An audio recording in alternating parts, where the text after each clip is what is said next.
I would think that when you look in the mirror now, you must have a sense of pride, and I don't mean that in the negative sense, but just what you've done and where you've come from and how you've dealt with it.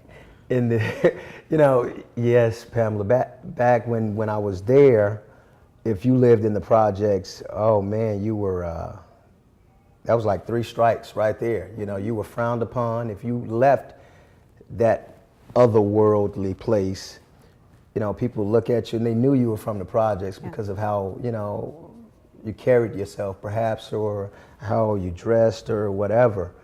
But once I got out, it was like a badge of honor. Mm-hmm. It was like, wow, I made it out. So many of my friends didn't, you know, they got their brains blown out, you know, they, prison, wrapping up 20, 30-year life sentences. And these are guys that my best friends were really close, guys that I introduced to the drug game, you know? And to have made it out of there, yeah, it's great sense of pride, and that's something that can never be taken away from me. And it gives me this sense of confidence that if I made it out of there, what can't I accomplish? Right. So I guess being on screen with those big actors that I mentioned before that's a cakewalk. I never answered that. That's why I went off course and crashed in the ditch.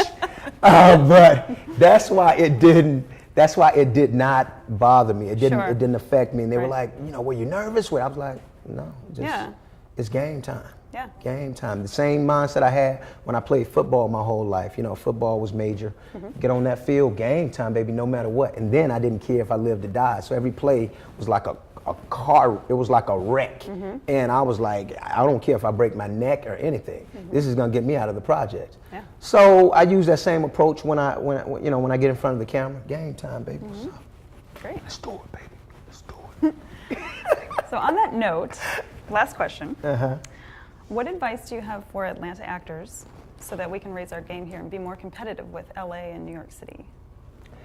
Stop listening to what other people are telling you, particularly, you know, casting directors, you know, agents. You have to listen. Take it all with a grain of salt. Don't believe it all. Like that's part of the reason why I went to LA to get LA representation, because, you know, I was hearing the same song. Here in Atlanta. Well, they don't pay. This is all they have in their budget. Right. You know, well, they can't do that. That's not possible. And I thought that my plan was to kind of revolutionize the way things are done here in Atlanta. Mm-hmm. But obviously it wasn't, or maybe just not time for it just yet. Sure. And I was trying to really make it work here. But I saw that, you know, the mindset, this mindset of, it persisted, this mindset of accepting whatever was offered, mm-hmm. like whatever's told to them. Mm-hmm. And I just thought that it wouldn't change overnight, mm-hmm. because it didn't happen overnight. Mm-hmm. So I said, okay, if I go to LA and then I go ahead and get there, get my LA representation, you know, lawyer, and do it the way they do it in LA, and get my publicist, and I think that, you know, I may be able to have a bigger effect, or a bigger impact, and have what I was trying to do at first more easily received, I'm thinking, you know? So for actors coming up in the business, then just stay true to what they know is right, and take that advice, but don't swallow it all necessarily. Right. Don't swallow it all. You know, your spirit will tell you, you know, if you're in tune with where, first and foremost, it's about truth and love.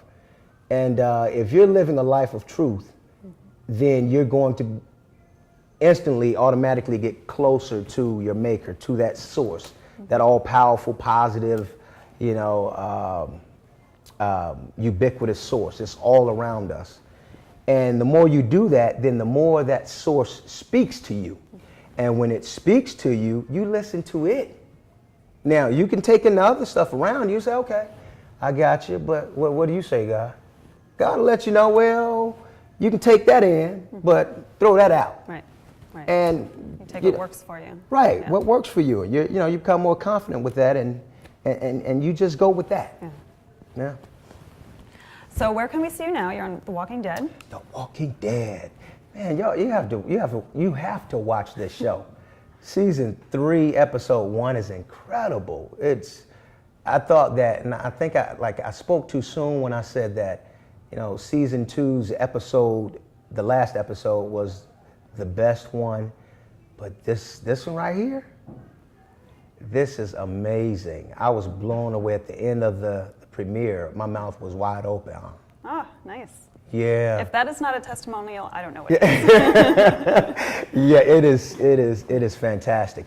Again, like I said, Sworn to Silence. I'm working on my book, constantly working on my music. If you want to hear my music, I have a Walking Dead song on there. I have a Blind Side song on there also. I didn't know that. Okay. Yeah, so Nice. I said, whenever I have a big project that I'm doing or that I've done, then I'll make a song revolving around that. Nice. Or related to it. And you have your website, I have my IronE website. Singleton. Yes, ma'am. .com, where people can find out more about you. Yes. And you have a Facebook page as well. I do have a So you're on Facebook, there. IronE Singleton. Yep. Twitter, Twitter, IronE Singleton. IRONE. Yes. Singleton. Singleton. All right. Well, you are so inspirational. Oh, I just, thank you. Wow. Like I said, I wish I could have you here for days because I could talk about more of your background, but I respect you need to go home and you've got a family, so. Thank you for having me. Yeah, thank you so much. And that light is hot now, huh? It is. It's getting a little hot in here. Well, you're all dressed to the nines, glad. and Oh, I look like a, street urchin next to you, but No, you look fantastic. I'm a little more cash than you are right now. Yeah, You that's look great. very nice. Well, thank you, IronE. Thank you for being very here. much, Pamela. Appreciate you guys. Love you. Listen and obey. It's about truth and love. Yeah. And this has been Call Time Atlanta with IronE Singleton. You can find us online at calltimeatlanta.com. We're on Facebook and Twitter, so check us out. We have a YouTube channel as well.